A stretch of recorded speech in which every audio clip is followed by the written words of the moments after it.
Ha hablado del podcast, Vanessa ha hablado del podcast, pero no ha dicho el nombre. Se llama África en un clic. África en un clic. El uno se escribe tal cual, o sea, uno en cifra. África en un clic. Y está en todas las plataformas de escucha, Spotify, Apple Podcasts y todo, iVoox. Y luego tenemos también una cuenta en Instagram que se llama, bueno, el mismo nombre, África en un clic. Así que lo que subimos, la parte del podcast, lo que subimos, la parte de audio, intentamos poner imágenes también para subirlo a Instagram para que llegue a más gente y ya lo descubriréis. Este tema, inteligencia intercultural, he elegido este tema, o sea, lo he elegido porque me he dado cuenta de que, ya sea en el mundo de la cooperación o las personas que trabajan con migrantes, yo aparte de los estudios de relaciones internacionales también soy educador social, estoy en el mundo de lo social, en el mundo del activismo, trabajo muy de cerca con las personas migrantes, tengo una experiencia migrante también. Vivo prácticamente en la frontera, aunque ahora vivo en Madrid, pero vivo muy pegado a la frontera de Ceuta y de Melilla, en Canarias también. Entonces me ha parecido muy interesante, importante traer este tema. Hablamos mucho de la inteligencia emocional, puedo decir incluso que está muy de moda, casi todos, casi todos y todas, podemos poner una definición, aunque no sea del todo correcto, sabemos lo que es cuando alguien nos habla de la inteligencia emocional. ¿Oís? Eso quiero entender. Entonces me parecía importante que tengamos también herramientas para acercarnos a las culturas, a lo que es el mundo de lo multicultural. Y luego un inciso aquí. Muchas veces las formaciones que tienen que ver con la interculturalidad, la cultura, la multiculturalidad, se dan a veces para blanquear cosas que tienen que ver con el racismo, etc. Entonces, yo quiero que a lo largo de esa ponencia que nos quitemos todos esos prejuicios que pueden surgir. Si hay alguna duda o lo que sea, evidentemente lo hablaremos, va a haber un momento en el que lo vamos a comentar. Pero que nunca entendamos un acercamiento a las culturas desde una posición de superioridad, porque es lo que generalmente se suele hacer. Por eso lo siento mucho para los antropólogos y antropólogas. A mí la antropología, donde hay blancos que estudian a otras culturas, como que no. Y generalmente, y la antropología históricamente también se ha creado para estudiar a otros. Y siempre y generalmente son blancos los que van a estudiar a otros. Los otros se convierten en objeto de estudio. Si hay antropólogas aquí, lo siento mucho. Lo siento muchísimo, pero de verdad a veces hay que decir las cosas, y yo soy una persona que creo que llevamos mucho tiempo hablando con eufemismo y yo intento hablar claro. Bueno, inteligencia intercultural. ¿Por qué es necesario? ¿Por qué es importante hablar de la inteligencia intercultural?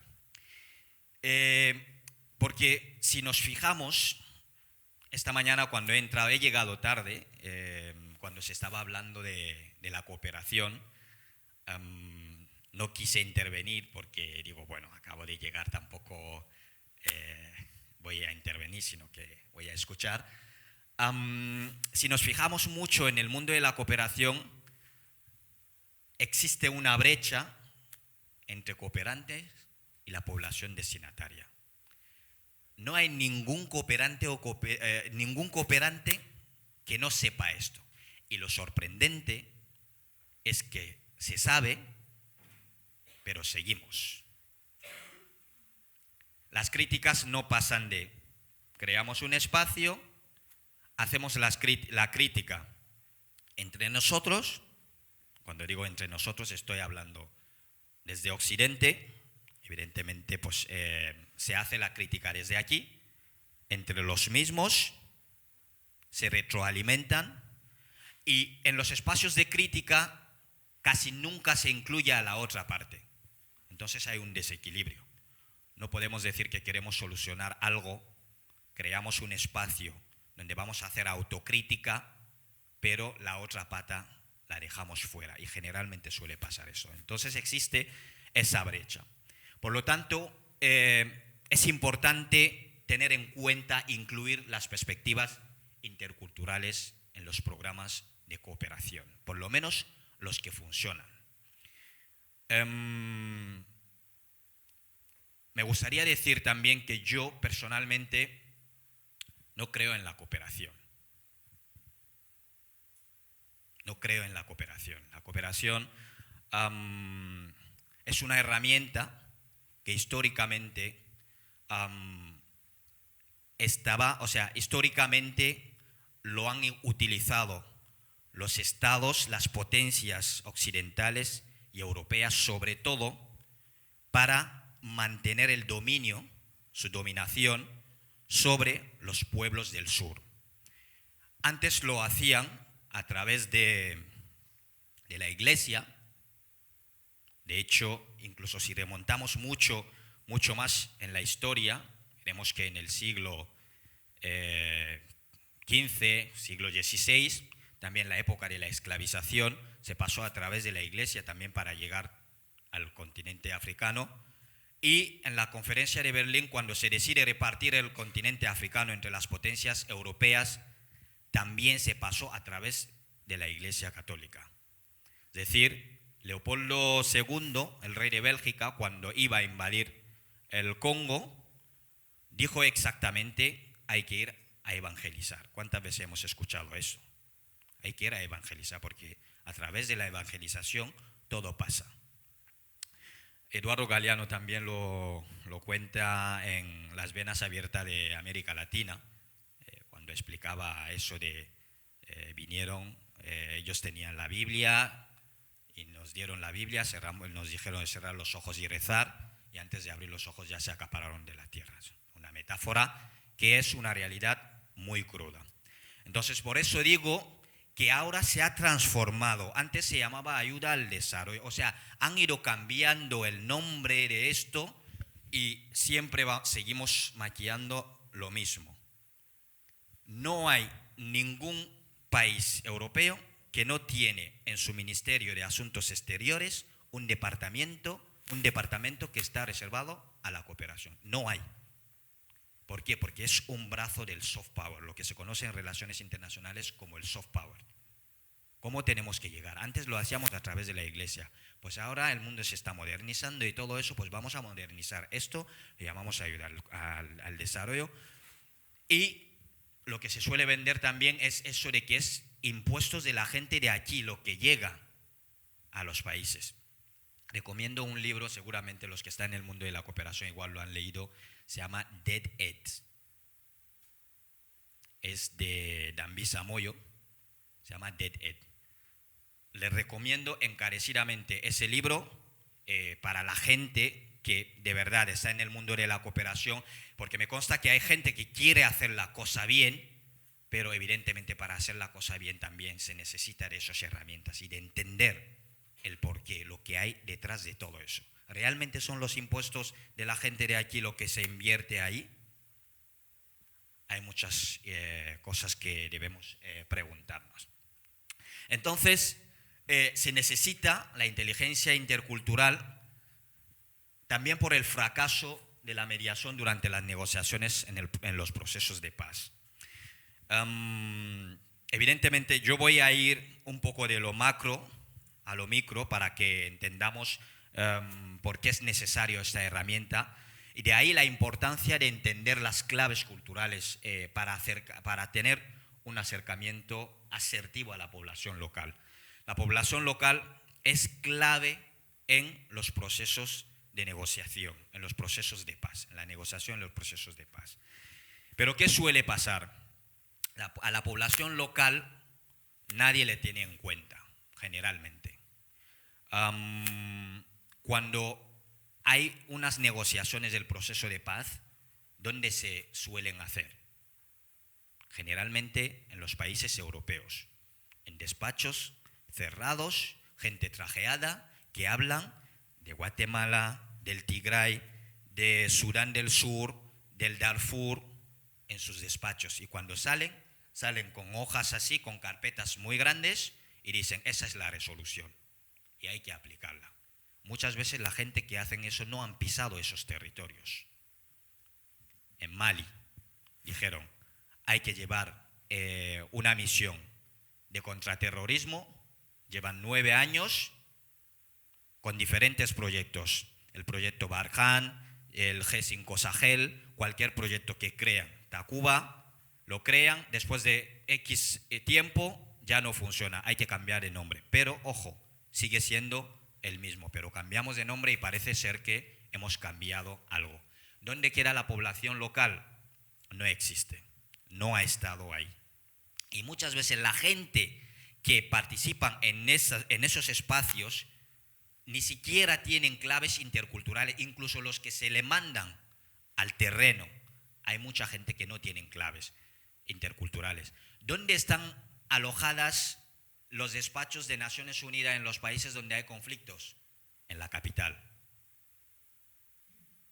Los expatriados, como se les llama, los blancos generalmente, cuando llegan, te dicen, tu despacho está en la capital de la ciudad, en un barrio con mucha seguridad, alejado de lo que es el epicentro mismo de lo que está ocurriendo en el país. Pero resulta que tú eres quien va a dar solución a lo que está pasando ahí, sin claves interculturales, sin saber cómo vas a hacer.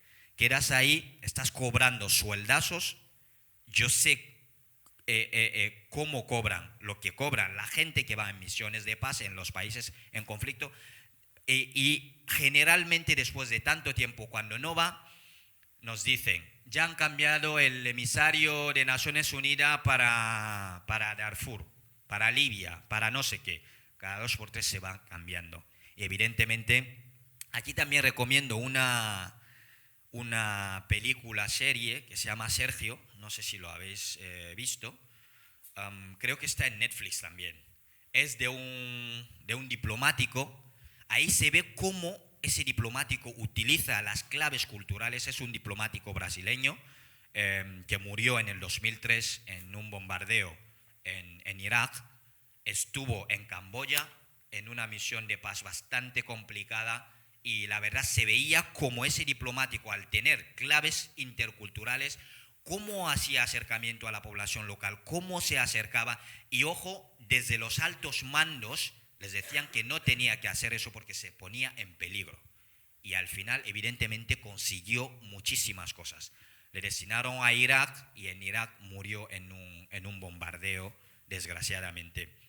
De hecho, se estaba pensando, incluso antes de que nombraran a Ban Ki-moon como secretario general de Naciones Unidas, se estaba pensando que él sería en ese caso, pues el secretario general de Naciones Unidas.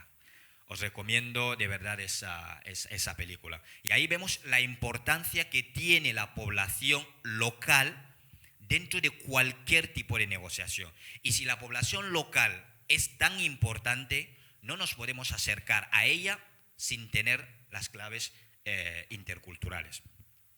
Y luego a nivel micro, evidentemente, para una mejor gestión de lo que llaman diversidad cultural. La palabra diversidad me chirría muchísimo, pero ahí está. Diversidad cultural en los centros de acogida. Yo he estado en muchos centros de acogida, he estado en esta parte y he estado en la otra parte. Es decir, He estado como trabajador y también como beneficiario, o como lo llaman ahora. Y me he dado cuenta de muchos errores en términos de claves interculturales que cometen la gente que trabaja en el mundo de lo social. En primer lugar, no sé si afortunadamente o desgraciadamente el mundo de lo social cada vez se ve que hay más gente que optan por esa vía. No sé si será porque hay mucho trabajo o no, pero vemos que hay como una falta de vocación. Es decir, yo me lanzo porque quiero ser educadora o educador social o integrador social, pero me he parado a pensar realmente en qué me estoy embarcando, qué perspectiva tengo. Esas preguntas no sé si nos las hacemos, porque el mundo de lo social es un mundo muy complejo en el que cuando alguien dice me voy a lanzar, tiene que tener en cuenta muchísimos aspectos. Hay centros donde cuando la gente llega, yo he llegado a ver compañeros y compañeras en los centros, llega una persona, se le va a atender y están buscando dentro del equipo o dentro de los voluntarios o voluntarias que están ahí, ¿quién habla francés? Oye, ¿quién de vosotros habla francés? Bueno, yo algo hablo. Vale, pues ven, me vas a hacer de intérprete. Es un error monumental. Es que ni siquiera una persona francesa que habla francés puede hacer de intérprete a una persona de Mali cuando se trata de cuestiones bastante importantes que pueden ser como una persona que ha huido de una persecución o de lo que sea, que está sentado, necesita desahogarse, necesita contar.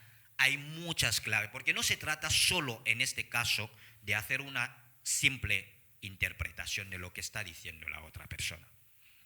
Yo he asistido, incluso en comisaría de policía, a varias personas con otros colegas intérpretes. Evidentemente, muchas veces hay cosas que esas personas que llegan cuentan, aunque te lo cuentan en francés, si no tienes claves culturales para poder entenderlo, es difícil transmitir al policía del turno. Y muchas veces esas cosas se hacen. Mira, tenemos 10 minutos para cada persona. Entra, vale, cuéntanos. Lo cuenta el intérprete o cuenta lo que quiere contar. Bueno, otro. Así hay muchos casos, evidentemente, porque ahí estamos hablando de una cuestión vital de una persona y evidentemente lo tenemos que tener muy en cuenta. Por lo tanto, hay que disponer de herramientas que faciliten esa toma de conciencia intercultural, ser consciente de los propios estándares de valores para comprender mejor a la otra persona. Estoy seguro que si nos preguntamos, o si preguntamos incluso a nosotros mismos, si te preguntan cuál es tu cultura, cómo definirías tu cultura, creo que muchos tendríamos dificultad a responder a esta pregunta. Por lo tanto, en lo que se conoce como la inteligencia intercultural, no se trata solo de conocer a la otra cultura para poder actuar con la persona, sino en primer lugar, conocer tu propia cultura. Porque si conoces tu propia cultura, el acercamiento sería como mucho más fácil para conocer a la otra cultura. Mejorar el rendimiento y la eficacia en el entorno intercultural, colaborar de manera eficaz con personas de otras culturas, gestionar y trabajar en armonía dentro de un equipo multicultural, y cada vez nuestras sociedades se están convirtiendo en sociedades multiculturales, que lo queramos o no, este es el resultado de la historia. Lo digo muchas veces cuando voy a Francia y veo en París o en un barrio como Château Rouge o Barbès, ves a un montón de argelinos, tunecinos, marroquíes. Cuando vas a Château Rouge ves a un montón de gente negra. Es el resultado de la historia. Y digo muchas veces, esa gente no quisieron ligar su historia con Francia. o en el caso del Estado español, esa gente no quisieron ligar su historia, sino que hubo un momento de la historia en el que esos estados europeos dijeron, pues vamos a ir al otro lado. Y ese es el resultado. Por lo tanto, gestionar y trabajar dentro de un equipo multicultural. Entender el funcionamiento y las perspectivas raciales en un contexto personal y profesional. Es muy importante. Hace un rato lo comentaba la compañera, en un entorno, lo que es la perspectiva racial, no podemos poner la perspectiva racial de lado cuando hablamos de cualquier tema. Porque si quitamos la perspectiva racial cuando hablamos de un tema, evidentemente volvemos a perpetuar, volvemos a repetir los errores que se cometen, y evidentemente dentro de una sociedad donde el racismo es latente, se ve los actos de racismo. Tomar conciencia de los privilegios propios y de construirlo. Privilegios muchísimos. Y nadie puede decir que no tiene privilegios. Las personas blancas tenéis muchísimos privilegios. Y es importante reconocerlo. Porque yo creo que el primer paso, antes de todo, es eso. Al igual que un hombre tiene que reconocer su privilegio por ser hombre en una sociedad machista, pues también las personas blancas deben reconocer su privilegio en una sociedad profundamente racista. Bueno, voy a intentar ir más rápido. Aquí lo que vamos a ver, evidentemente, pues las teorías y dimensiones interculturales, la cultura como un iceberg, la proxémica y la orientación temporal, las dos dimensiones de la inteligencia intercultural, el alto contexto y el bajo contexto, las características de la cultura de alto contexto y de bajo contexto, para que por lo menos cuando vayamos de aquí sepamos situar nuestra cultura, si es una cultura de alto contexto o una cultura de bajo contexto. Porque si ya sabemos esto, ante una persona que es de una cultura de bajo contexto, si yo soy una persona que viene de una cultura de alto contexto, puedo entender cómo tengo que buscar ese equilibrio dentro de la relación que quiero establecer con esa persona. Veremos la metáfora del coco y el melocotón, también, que tiene que ver con la interculturalidad. Y el ejercicio práctico, no sé si nos dará tiempo para hacerlo, ya lo veremos. Y acabaremos con un vídeo que nos pregunta por qué encasillamos los prejuicios, los sesgos y todo eso, y tiene que ver todo con esto. La inteligencia intercultural, como lo decía antes, es algo que nos permite una comunicación eficiente y exitosa en un contexto multicultural. Y para ello necesitamos de esos tres elementos. Conocimientos, actitudes y habilidades. Porque si tenemos conocimientos y no tenemos las actitudes, es decir, de verdad, yo sé que tengo esas herramientas y ahora quiero poner de lado mi privilegio para bajar, para rebajarme, o por lo menos para mantener y poner esas herramientas que tengo al servicio de esa relación que quiero llevar a cabo con esta persona. Porque por mucho que tengas conocimientos, si no hay actitudes, no puede funcionar. Y evidentemente, pues las habilidades de cómo lo hago. Cómo hago ese acercamiento. Entonces, esos tres elementos van de la mano cuando queremos aplicar la inteligencia intercultural. Y aquí es el iceberg de la interculturalidad. Si os pregunto, ¿existe una cultura española?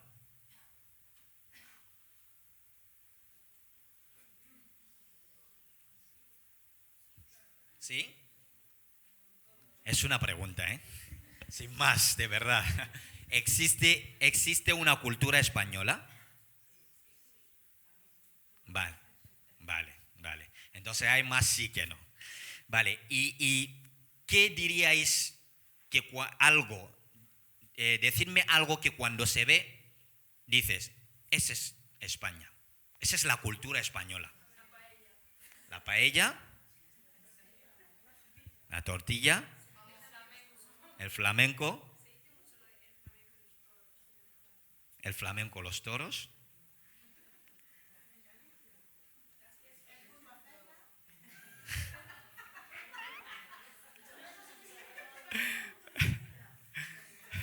Algo más, ¿sí?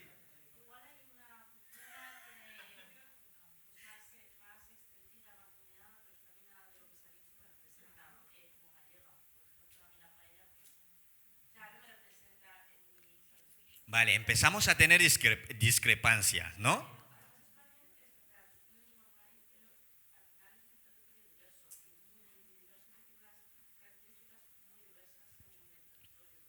Vale, entonces hay discrepancias, ¿no?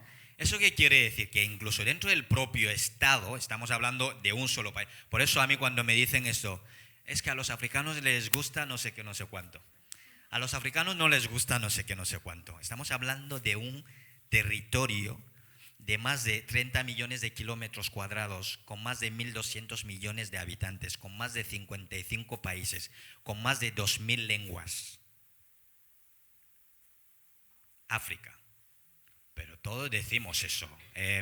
La cultura africana, yo veo, ponen en los letreros de los eventos, a veces se pone, vamos a hacer no sé qué, no sé cuándo, no sé qué, no sé cuánto, y comida africana. Bueno, no sé cuál de todas de la diversidad de comidas africanas que hay. Baile africano. O te dicen literatura africana. Ojo con esto. Yo jamás he oído comida europea. ¿En algún momento lo habéis oído? Baile europeo, ¿eso qué es? No. O cuando le dices a alguien, soy de Camerún, y dice, tengo un amigo de Kenia. Tú miras donde está Camerún y Kenia y dice, llego antes a España desde Camerún que a Kenia, por ejemplo, ¿no? Entonces, nos damos cuenta de que dentro del propio territorio hay alguien que ha dicho, yo no creo que la cultura gallega tenga algo que ver con la paella. Y seguramente es así. Entonces, las culturas, lo que podemos conocer de las culturas, dentro de todo eso, es esto. O sea, esa parte del iceberg que está afuera es lo único que podemos conocer de la cultura, a simple vista. Cuando veo la comida, fiestas, festivales, vestimentas, bailes, juegos, arte, literatura, lenguas, eso cuando lo vemos, cuando vemos a alguien como viste, podemos decir, bueno, esta es una vestimenta de tal cultura, por ejemplo. Pero ¿qué hay de la parte que no vemos? Que realmente la parte que no vemos generalmente suele ser la que causa problemas a la hora de relacionarse. Por ejemplo, estilos y normas de comunicación. Aquí tenemos expresión facial, gestos, contacto visual, espacio personal, tono de voz, expresión de las emociones. ¿Es lo mismo la expresión facial en Japón que en Noruega? Seguramente no. Y si vemos con los gestos el contacto visual, hay culturas en las que el contacto visual es una falta de respeto. Y hay otras culturas que la falta de contacto visual es una falta de respeto. Yo lo he oído en un centro. Había un chico de Mali al que una compañera le estaba atendiendo. La compañera sale frustrada, pero muy cabreada, diciendo, es que es una falta de respeto que yo le esté hablando y que él no me mira ni siquiera a los ojos, no sé qué, no sé cuánto, porque vienen de culturas machistas, porque yo como soy una mujer y... Vamos a pararnos a pensar. Hay culturas donde si te sientas con alguien, mirarle a los ojos es una falta de respeto. Entonces, si yo me siento con una persona que en su cultura el hecho de no mirar a los ojos es una falta de respeto, vamos a chocar. Ahora, tenemos que tener una herramienta para entender que aquí lo que está pasando tiene que ver con claves culturales. No es que la persona que esté sentada ahí me esté faltando de respeto o que... Entonces, llamé a la compañera y le expliqué evidentemente que, bueno, pues que tiene que entender que hay culturas donde cuando te sientas con alguien no le puedes mirar a los ojos. Entonces, si entiendes esto, llegas, te sientas, tú eres profesional, te sientas, entonces la relación que vas a tener o la atención que vas a dar a la persona, ya que tienes esa herramienta, puedes entender y buscar un equilibrio cuando la persona te está hablando, ya que sabes que puede ser debido a temas culturales, y los temas culturales no intentéis cambiarlo, por favor, os lo digo, porque es muy también de la cultura hegemónica blanca de querer cambiar todo a su propia visión. La cultura, la mejor cultura es la cultura blanca. Es lo que nos han enseñado a lo largo de la historia. Todo lo blanco es bueno. Entonces, si tú no te despojas, no te quitas esto, es difícil hacer una atención, porque quieres que la otra persona te mire, y luego en esa relación intercultural muchas veces la cultura hegemónica no le gusta rebajarse. ¿Cómo se va a rebajar para entender a la otra persona y luego ponerse en su zapato y luego intentar equilibrar, ¿no? Entonces, ahí la atención, lo que se tiene que hacer es buscar un equilibrio de que, bueno, estoy sentado con una persona de Mali, entiendo que puede ser que si no me está mirando a los ojos, o puedo preguntar incluso. Puedo preguntar, evidentemente, con una buena manera de acercamiento a preguntar por qué no me está mirando a los ojos para poder entenderlo. Pero ya de entrada les digo que hay culturas, sobre todo en África hay muchas culturas donde mirar a los ojos es una falta de respeto, y es importante tener esto en cuenta. Luego la noción de cortesía, modales, amistades, liderazgo, limpieza, belleza. Sí, belleza. La belleza, o sea, lo que nos han vendido a lo largo de la historia, que los cánones de belleza son los buenos cánones de belleza, son los cánones de belleza europeas, blancas, no. Y nosotros ya lo hemos entendido hace tiempo, y hay mucha gente que está trabajando para retomar la palabra, ya sea a nivel intelectual, a nivel de los conocimientos ancestrales de muchos territorios se están volviendo ahora. Hay gente que está trabajando muchísimo para que la nueva generación no crezca con eso de que si eres negro te tienes que blanquear la piel para ser más bonito o más bonita. Si eres negro, en este caso negra, porque le suele pasar más a las mujeres negras, te tienes que alisar el pelo. Cuando vas a Senegal o a algunos países africanos, hay muchos anuncios de empresas europeas de productos para blanquearse la piel. O sea, hasta eso hemos llegado. En la tele, en bucle, anuncios de productos para alisarse el pelo, para blanquearse la piel. Entonces, el concepto de belleza también es cultural. Cuando ves a una persona viste como vista, vaya como vaya, no intentes asemejarlo a tu cultura para poder entenderlo. No. Tienes la tuya y la otra persona tiene la suya. Y yo creo que es por donde tenemos que partir cuando hablamos de estos temas. Luego, los conceptos del pasado y del futuro, la equidad y la justicia, los roles relacionados con la edad. Hay culturas donde cuando una persona es mayor, se busca un sitio y se le pone ahí. ¿Por qué? Pues porque dicen que hay muchas cargas de trabajo, no tengo tiempo, es que la persona... Y lo que os estoy contando aquí es importante que lo tengamos muy claro. No hay ni cultura buena ni cultura mala. Una cultura empieza a convertirse en mala cuando empieza a imponer su visión a la otra. Hay culturas, simplemente. Entonces, lo que decía, las relaciones que se tienen con las personas mayores.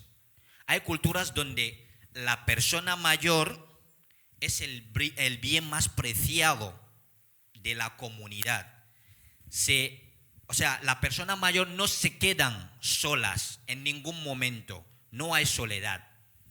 Tienen que estar rodeadas. Se les entiende como una fuente de sabiduría. Hay culturas que consideran esto. Es decir, hay un escritor marfileño, Amadou Kourouma, que decía que cuando muere un anciano o una anciana, es como si una biblioteca se hubiese quemado. Yo creo que es de la cosa más bonita que se puede decir a las personas ancianas. Y luego hay otras culturas, como lo decía antes, donde cuando la persona mayor llega a cierta edad, estorban. Yo he llegado a escucharlo, pero son culturas. Entonces, aquí ponemos los hechos para que veamos que incluso en este tema pues hay visiones completamente diferentes dependiendo de las culturas. Los enfoques acerca de religiones, matrimonios, resolución de problemas, toma de decisión, esto también tiene que ver mucho con los temas culturales. Y cuando nos fijamos, veis que lo que sabemos de las culturas representa tan solo el 15%. Y toda la parte sumergida, el 85%, es lo que no sabemos, no conocemos. Lo que tenemos que indagar, tenemos que ir a buscar el porqué de los comportamientos. Y además el porqué de los comportamientos no desde un punto de vista de estudiarlo desde un pedestal o desde la superioridad, sino entender la cultura simplemente. Y eso es muy importante también subrayarlo. La prosémica y la orientación temporal. Como veis, decía antes, no es lo mismo la percepción del espacio que tiene una persona de Corea que una persona de Dinamarca, por ejemplo. Incluso aquí en el Estado español, no es lo mismo la percepción del espacio en el sur de España que en el norte. En el sur de España, cuando vas, generalmente, y esto que estamos contando, evidentemente, partimos de los estándares. Siempre no se puede generalizar, evidentemente. En el sur de España la gente es muy de acercarse, de tocar y tal. Es como así. Y hay otras culturas también que son muy de acercarse. Y hay otras, y por otra parte tenemos culturas donde hay que mantener esa distancia cuando estamos hablando, porque se entiende que las relaciones se tienen que hacer de esta manera. Por lo tanto, la prosémica estudia el espacio, es una comunicación no verbal. Yo a través del espacio ya me estoy comunicando contigo y lo tienes que entender. Y esto es algo que estoy haciendo tomando los conocimientos de mi cultura, como he sido criado. Entonces, a través del espacio te estoy diciendo algo. Entonces, estudia la información transmitida a través del espacio interpersonal.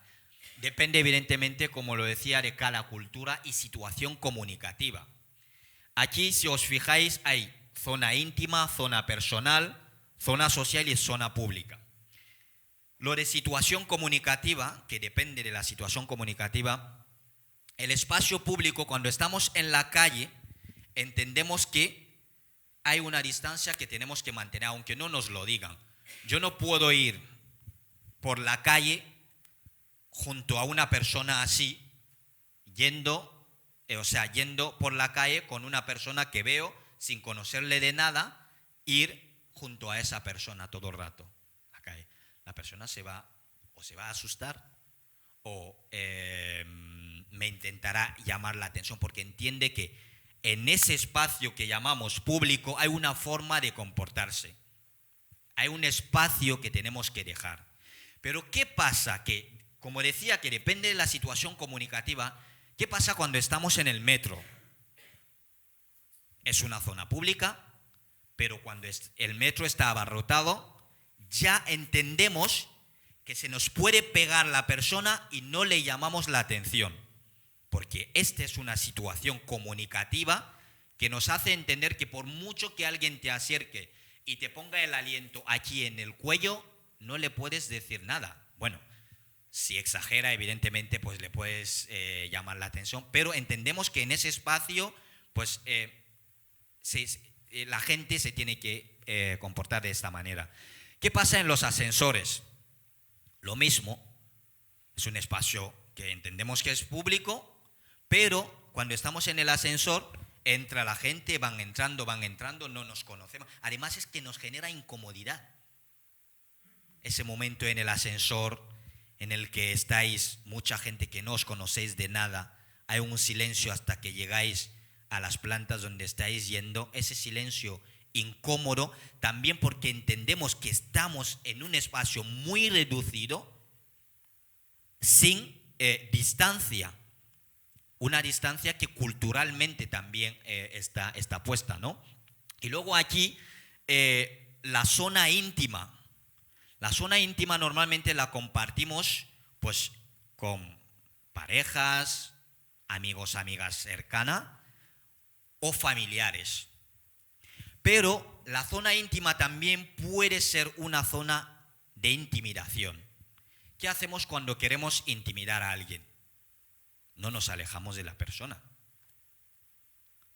Nos encaramos a la persona. Cuando queremos intimidar a una persona, nos acercamos, y eso en muchas culturas, o sea, la zona íntima la podemos considerar una zona donde me puedo acercar y susurrarle al oído a alguien, a tu pareja, a un amigo, pero al mismo tiempo esa zona puede ser una zona de intimidación.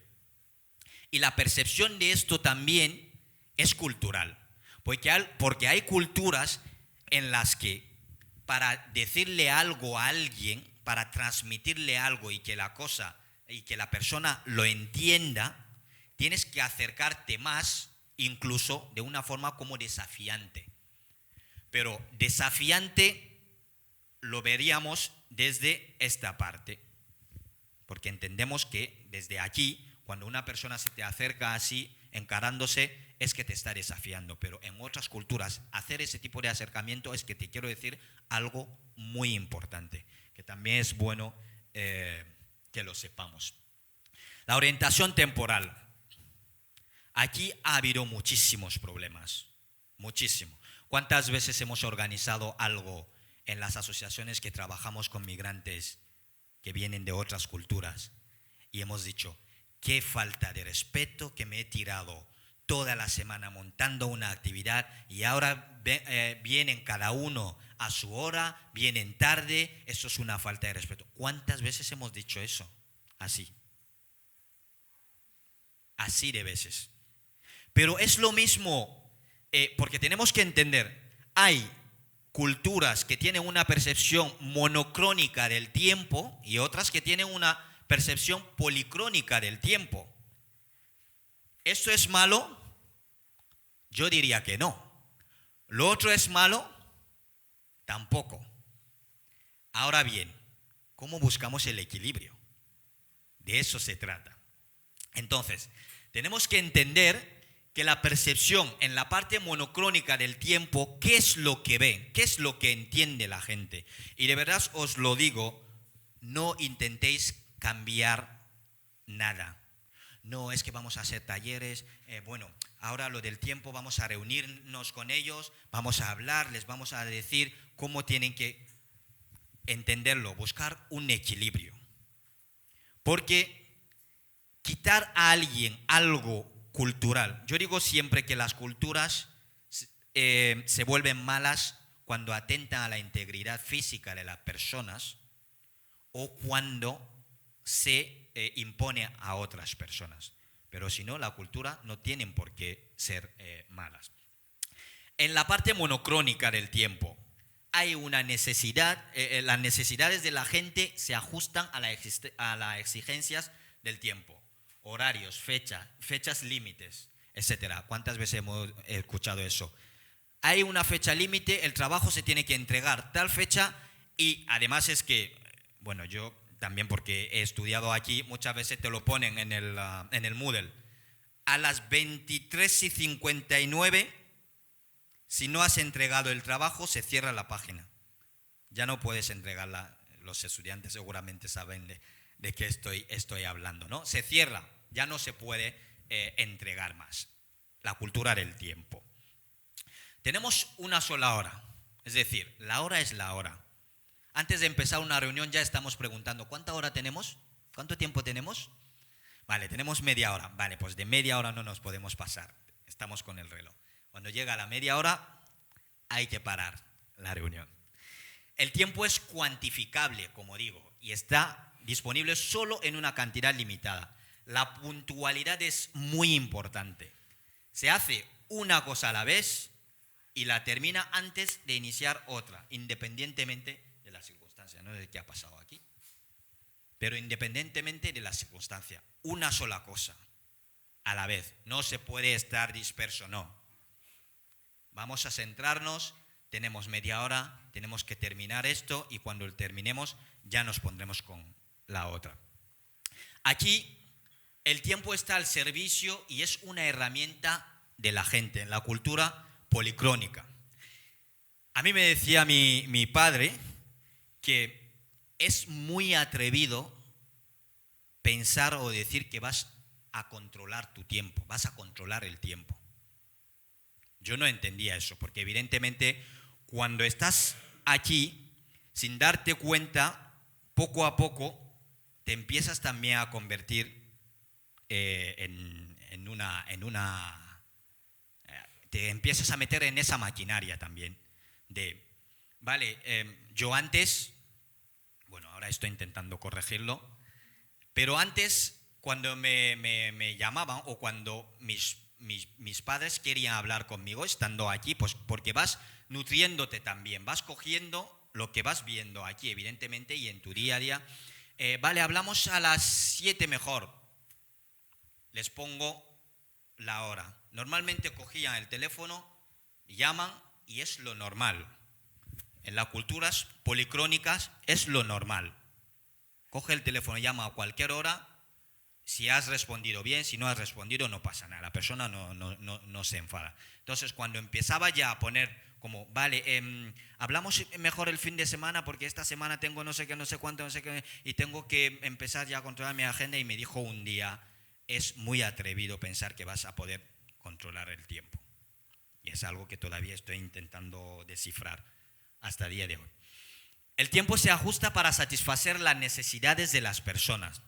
Es decir, yo si llamo a un amigo o a una amiga, la amiga no me dice, en esa percepción policrónica, no me dice, tengo 10 minutos, ¿va a ser largo? No, me escucha. Hablamos y cuando acabamos de hablar, adiós, nos despedimos. Pero en la visión monocrónica tenemos este tiempo y tenemos que hablar, y si no buscamos otro rato cuando tenemos más tiempo. Aquí, como decía, generalmente hay más tiempo disponible y la persona no siempre está demasiado ocupada. La gente a menudo tiene que hacer varias cosas simultáneamente, de acuerdo con la circunstancia. Y no es necesario terminar una cosa para iniciar otra. Tampoco terminar un asunto con una persona antes de iniciar la otra. Dos percepciones del tiempo que tenemos que tener muy en cuenta a la hora de relacionarnos. Yo si tengo esas dos percepciones, esas dos formas de ver, estoy ante una persona, digo, la manera en la que yo, si tengo que ubicarme, me ubicaría aquí. Pero si estoy ante una persona que viene ubicándose desde la otra parte, pues intento buscar un equilibrio para ver en esa relación que vamos a mantener, ya sea relación profesional, porque imaginaos que se ponga a una persona asiática, porque la cultura asiática, luego lo veréis, se situaría aquí, y la cultura, pues por ejemplo, escandinava, se situaría aquí. Entonces, imaginaros a un noruego con un chino trabajando en la misma empresa, y si son puestos de direcciones, pues más, o sea, si no existen esas claves, va a haber muchos choques en este sentido. Y aquí tenemos las características de lo que son las culturas del alto contexto y de bajo contexto. Aquí vamos a ir poco a poco situando las dos partes. Lo que veníamos viendo, vamos a empezar ya a situar las diferentes culturas. Existen culturas de alto contexto y las culturas de bajo contexto. En las culturas de alto contexto, ¿qué es lo que vemos? Si os fijáis aquí, vale, la comunicación verbal hay muy poca comunicación verbal. La no verbal es más grande que aquí, y luego el contexto es muy importante, y lo pone. Una cultura de alto contexto se basa en la comunicación implícita y las claves o señales no verbales. Hay una gran cantidad de información de fondo, y aquí vemos ya los ejemplos: culturas asiáticas, africanas, árabes, latinoamericanas. Que tú, cuando te sientas con alguien para hablar, eso es muy común en las culturas africanas. Cuando nos vemos en la calle, antes de entrar a hablar de lo que queremos hablar, hay un largo saludo, y ese saludo, depende de las culturas, puede tomar tiempo. Te preguntan por tu abuelo, por tu abuela, por tu madre, por tu padre, por tus primos, por no sé qué, no sé cuánto, y hacíamos la gracia y decíamos que hay culturas incluso que te preguntan por los cubiertos. Porque es así, es algo cultural, porque quieren saber y entender realmente a la persona que han visto. Y esto vale con que se vean todos los días. Si se ven, va a haber esa apuesta. O sea, hay una forma el contexto es muy importante. Vamos a contextualizar primero antes de entrar a hablar. Y ahí el lenguaje no verbal es muy importante. Y muchas veces se dice muy poco, o sea, la palabra, se utilizan muy pocas palabras. Y aquí vemos en las culturas de bajo contexto, la parte verbal es muy importante. El contexto, bueno, y la parte no verbal, pues también es como más pequeña, ¿no? Si lo miramos, si comparamos aquí. Entonces, aquí, en la cultura de bajo contexto, la comunicación es explícita y utilizan formas verbales y no verbales muy precisas. Si quieren decir algo, lo dicen directamente. La persona dice lo que quieren decir. Y vemos aquí, son típicas de países anglosajones como Alemania, Estados Unidos o Reino Unido, para coger así esos ejemplos. Y aquí vemos una tabla donde más o menos explica que en la cultura de alto contexto, pues el estilo comunicativo es implícito, y en la de bajo contexto es explícito. En el entorno laboral es más cooperativo aquí, y por otra parte es competitivo en la cultura de bajo contexto. El trabajo y las relaciones. El trabajo aquí van de la mano con las relaciones personales, y ahí el trabajo está separado de las relaciones personales. Aquí, en la cultura de alto contexto, es muy fácil que en una empresa, en un entorno de trabajo, venga a visitar el primo. El primo llega, incluso se puede sentar mientras el otro está o la otra está trabajando, están charlando en un entorno de trabajo. En la cultura de alto contexto se entiende esto. Y en la cultura de bajo contexto, no, las visitas están prohibidas en los lugares de trabajo. Yo me acuerdo de los carteles, que hay lugares de trabajo, cuando vienes en la entrada te pone las visitas no están permitidas o algo así. O hay espacios donde no se puede acceder. No puede acceder una persona ajena al departamento o no sé qué, no sé cuánto. Esos carteles seguramente lo hemos visto más de una vez. Y el sentido del tiempo, como decía, un profundo respeto por el pasado en la cultura de alto contexto. En la cultura de bajo contexto, el presente está orientado hacia el futuro. De ahí lo que decía antes, el respeto por las personas mayores en la cultura del alto contexto, porque hay un respeto por el pasado y por el bagaje que llevan. Y luego también porque esas culturas de alto contexto han sido y fueron culturas que en el pasado tuvieron mucha grandeza en términos históricos, ya sea en términos de los imperios, las producciones literarias, los saberes ancestrales, y de pronto, cuando llegó la colonización, cortó todo. Entonces, y aquí en la cultura de bajo contexto, el presente orientado hacia el futuro. ¿Cuántas veces hemos oído eso de que el pasado es? No hay que volver atrás, hay que mirar hacia adelante.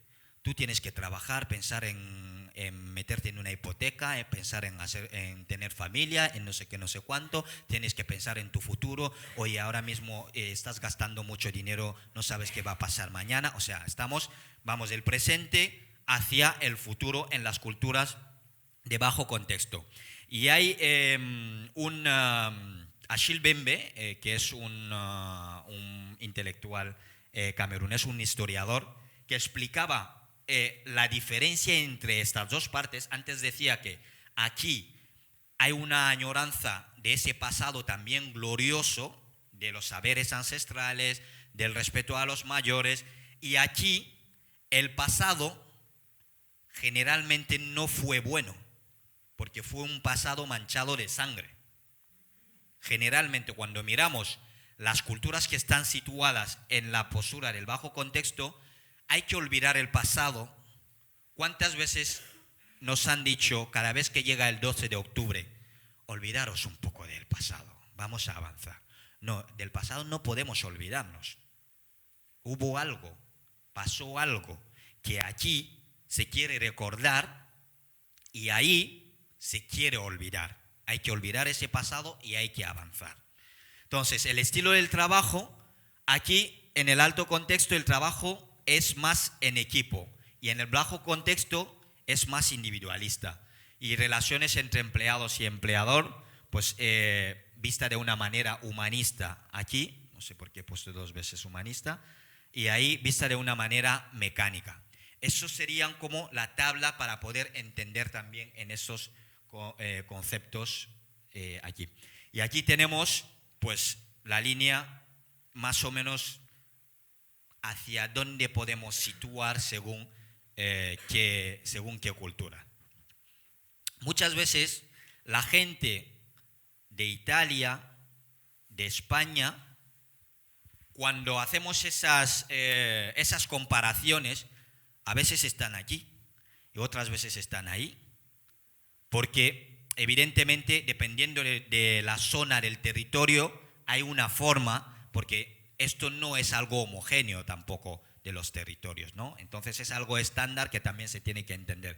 Por eso veis, si os fijáis, pues España también se sitúa más o menos ahí, porque no es lo mismo la cultura española entendida así que la cultura noruega, por ejemplo, y están en Europa.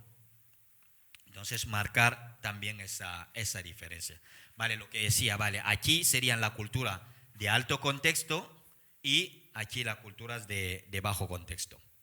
Vale, estructura de la comunicación intercultural. ¿Veis esa viñeta? Dicen, vamos, pone un cartel que van a hacer un torneo de fútbol. Claro, fútbol en los Estados Unidos y fútbol en el Reino Unido no es lo mismo. Entonces, vale, hemos visto el cartel, vamos a ir a jugar al fútbol y cada uno viene vestido como entiende el fútbol en su cultura. Y ahora, ¿cómo va a haber juego aquí?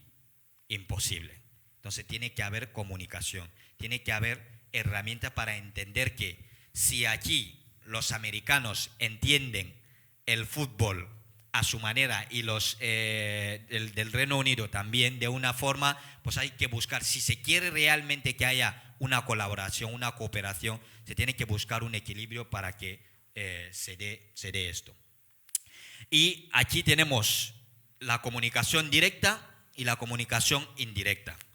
Lo que decía antes, en las culturas del bajo contexto es, vengo y te lo digo directamente, veis aquí, se dice lo que se piensa. Y ojo, es diferente decir lo que se piensa a hacer un sincericidio. Es muy diferente, porque aquí se entiende que, bueno, lo que pienso te lo voy a decir. Y ahí vemos que cuando piensas no dices no. No necesariamente no. Entonces vas buscando, ¿veis?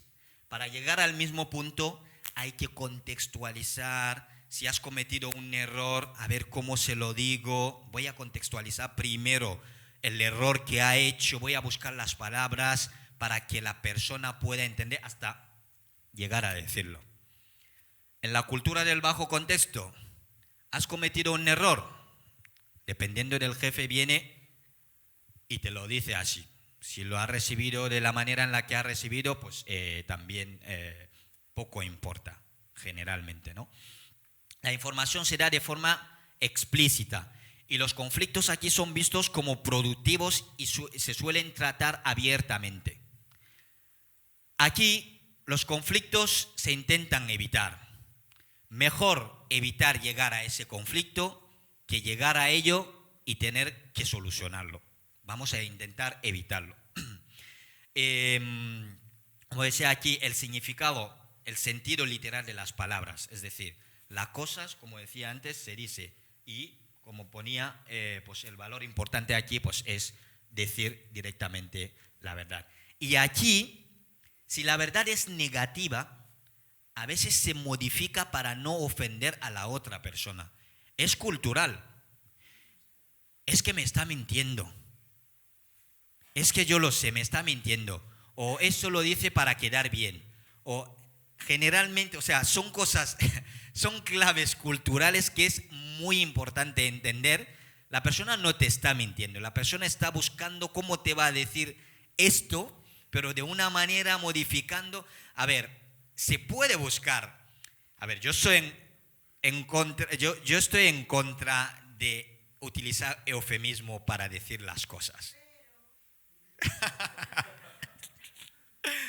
Dependiendo de los temas también, dependiendo de los temas. Hay temas que es mejor decirlo, porque sobre todo si son temas que históricamente pues han venido maquillándose pues para satisfacer a la otra parte que suele ser la parte hegemónica, ¿no? Pero como digo, no es lo mismo decir la verdad que hacer un sincericidio. Evitemos hacer el sincericidio. Y aquí, las relaciones de amistades. Aquí en esta cultura todo está mezclado. Todo. Nos llamamos hermanos todos, hermanas. Cuando te ve por la calle, hermano, yo recuerdo, estaba hablando con unos amigos de Sevilla y habíamos quedado, digo, jolín, me ha dado una alegría ver no, he estado con un hermano que es el que me ha traído en Uber. Y me dice, ¿tu hermano está aquí? Digo, a ver, no, que es un hermano africano. Claro, porque nos llamamos hermanos a todos, hermanos, hermanas. Entonces las relaciones están mezcladas. Ves a alguien de Sudáfrica que no saben ni siquiera, igual no saben ni siquiera situar Sudáfrica. Bueno, Sudáfrica, si digo Sudáfrica, vale, sigo hablando de África. Ves a alguien de Cuba, una persona negra, como tú, del Valle del Cauca, lo ves por la calle o tenéis una relación y os llamáis hermanos. O sea, es muy común, ¿no? Y veis, como digo, la relación es indiscriminada. Y en las culturas de bajo contexto hay amigos, familias, familia política. Es que hay tanto y todo tiene que tener un nombre. hay muchas culturas en África donde la palabra sobrino no existe. Es tu hijo. El hijo de tu hermano es tu hijo. Imposible allí. Entonces, o sea, voy a decirlo, o sea, vuelvo a decir, no es que una sea buena y la otra mala, vuelvo a decirlo, pero son percepciones que tenemos que tener en cuenta. Aquí, yo recuerdo una vez en la época de la fiesta del Ramadán, me parece, llamé a mi familia, estaba hablando con ellos y me dice mi madre: te noto triste, pero si es un día de fiesta, sal, vete a casa de los vecinos, habla con la gente. Digo, sí. Aquí voy a ir a casa de los vecinos. No, porque es una forma que si este es mi amigo o si esta es mi familia, es que ni la familia de mi pareja la considero mi familia. Y en estas culturas, la familia de tu pareja es tu familia. No es eso de la familia política. Yo el día que escuché eso de la familia política, dije, bueno, vamos buscando nombres para evitar decir mi familia. No pasa nada. Pero bueno, ahora se me está notando que soy de esta parte. No debería hacer esto. Pero bueno, para que entendamos, ¿no?, que existen esas diferencias a nivel culturales. Y luego, para ir acabando, aquí la metáfora del coco y el melocotón. Y eso también parte del nivel de apertura de cada cultura. La confianza a la otra persona que no conozco, a un extraño, una extraña. Aquí, la cultura del coco es que las personas inicialmente son distantes, con quienes no tienen amistad. En ocasiones sonríen a extraños, a gente que no conocen, hacen preguntas personales a conocidos, casuales, o comparten información personal a aquellos que no conocen íntimamente. Pero con el tiempo, pues las relaciones, evidentemente, cuando vas conociendo más profundamente a esas personas que parten metafóricamente de esa cultura del coco, traspasas la parte al principio, la persona no quiere saber absolutamente nada, no quiere compartir nada, pero cuando poco a poco vas traspasando esta parte y empiezas a notar que la persona se vuelve más cálida, más amistosa, y evidentemente las relaciones suelen durar. Esa es la cultura del coco. Es decir, al principio vienes, estás queriendo hablar con la gente, la persona como cerradas, bueno, lo que llamamos cerradas aquí, pero la persona como que no son tan accesibles, pero poco a poco, cuando se va instalando la confianza entre esa persona y tú, pues ves que hay una relación de amistad que se instala e incluso es duradera. Y en la cultura del melocotón, pues la persona tiende a ser amables con los nuevos conocidos, sonríen con frecuencia. ¿Cuántas veces cuando vas a un bar, incluso a veces encuentras a la gente por lo que sea, por alguna circunstancia, empezáis a hablar, y si por lo que sea el amigo del otro, pues empezáis a comunicaros, pero llega un momento en el que se cierra. Cuando quieres ya traspasar y empiezas ya a hacer ciertas preguntas, no. La cultura del melocotón empiezan a proteger la información que entienden que es una información personal y no se puede saber. Conoces a una persona el mismo día que quiere saber tu salario. ¿Cuánto cobras? Ese es, al principio y todo eso, como digo, las personas, conoces a una persona, no solo que te hace esa pregunta, la pregunta de ¿en qué trabajas? ¿Tienes pareja? No sé qué, no sé cuánto.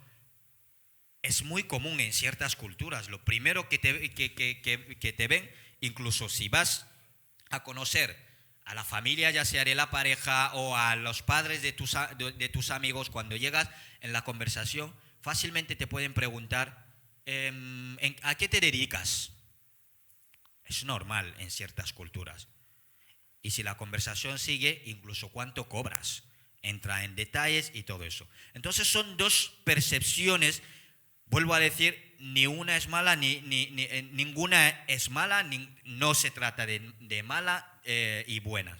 Es entender que hay culturas donde al principio las personas son muy cerradas, no se puede entrar, y cuando entras las relaciones son como más duraderas. Ya os dije que la parte del ejercicio práctico no la vamos a poder hacer, y para terminar vamos a ver este vídeo. It's easy to put people in boxes. There's us, and there's them. The high earners, and those just getting by. Those we trust, and those we try to avoid. There's the new Danes, and those who've always been here. The people from the countryside, and those who've never seen a cow. The religious, and the self-confident. There are those we share something with, and those we don't share anything with. Velkommen. Jeg kommer til at stille jer nogle spørgsmål i dag. Nogle af dem kan godt være lidt personlige, men jeg håber, I vil svare ærligt på dem. Hvem herinde i rummet var klassens klovn?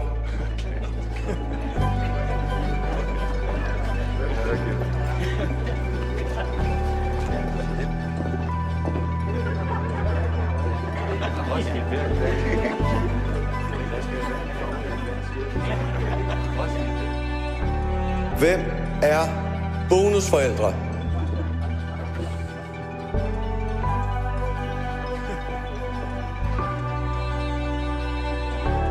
And then suddenly, there's us. We who believe in life after death. We who've seen UFOs. And all of us who love to dance. We who've been bullied.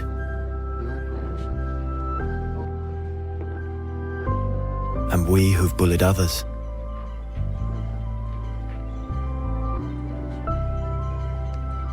And then there's us, the lucky ones who've had sex this past week.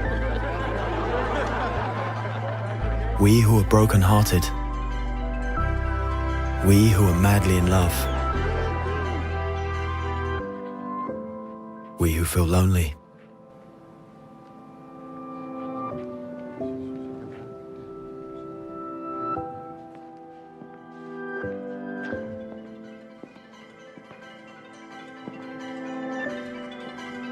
We who are bisexual.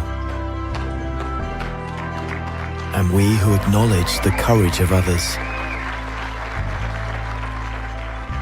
We who have found the meaning of life. And we who have saved lives. And then there's all of us who just love Denmark. So maybe there's more that brings us together than we think. TV2 Denmark. All that we share.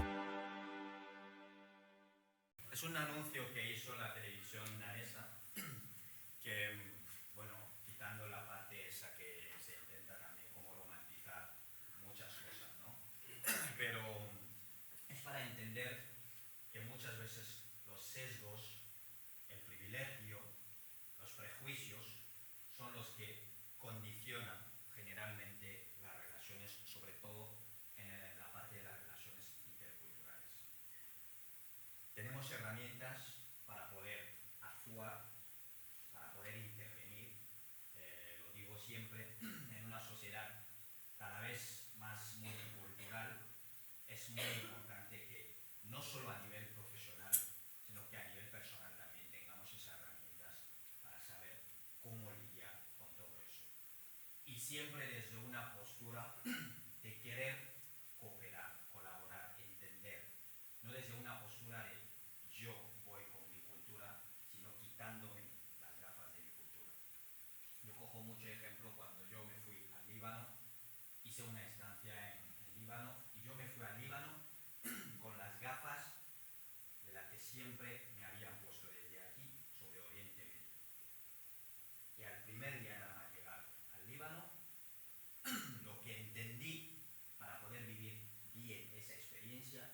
ya tenéis herramientas y que todo